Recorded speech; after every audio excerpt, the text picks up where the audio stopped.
ನಮಸ್ತೆ ಸರ್. ಇದು Doddaballapura to ದವಸ್ಪೇಟ sir highway. ಇದು ನೆಲಮಂಗಲ, ದವಸ್ಪೇಟ, ಬೆಂಗಳೂರು, ಕಾರ್ನಾರ್ಗೆ ಬರುತ್ತೆ. ಇದು ಟೌನ್ ಲಿಮಿಟ್ ಬರುತ್ತೆ. ಚೌಟ್ರಿ ಎಲ್ಲ ಐತೆ, ಇಲ್ಲಿ ಡಾಬಾ ಎಲ್ಲ ಐತೆ. ಇಲ್ಲಿ ಇದು 1 ಎಕರೆ 10 ಗುಂಟೆ ಅಂದರೆ 1.25 ಎಕರೆ ನಿನಗೆ ತೋರಿಸ್ತಾ ಇದ್ದೀವಿ.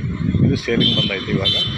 ನೋಡಿ ಸರ್, ಇದು ಕಲ್ಕುಚಿ ಕಾಂಪೌಂಡ್ ಎಲ್ಲ ಹಾಕಿದ್ರಲ್ವ, ಇದೆ ಬಿಟ್ಟು ಎಲ್ಲ ಕಮರ್ಷಿಯಲ್ ಬರುತ್ತೆ ಇದು ಲ್ಯಾಂಡ್.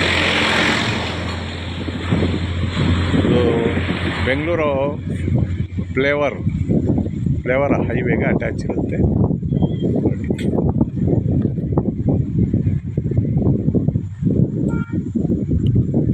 1.25 ಎಕರೆ.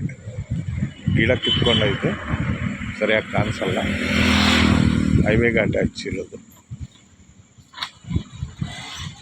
ದವಸ್ಪೇಟ ಹೈವೇಗೆ ಕಲ್ಕುಚಿ ಹಾಕಿತ್ತು. 1.25 ಎಕರೆ ಟೌನ್ ವಿತೌಟ್ ಕನ್ವರ್ಷನ್ ಆಗಿಲ್ಲ. ಕಮರ್ಷಿಯಲ್ ಲ್ಯಾಂಡು, ಏನಾದರೂ ಮಾಡ್ಕೋಬೋದು ಬಿಸ್ನೆಸ್ಗೆ. ನೋಡಿ ಸರ್, ಹಿಂದ್ಗಡೆ ಎಲ್ಲ ಅಫ್ಟಿಯರ್ ಮನೆಗಳಾಗೈತೆ.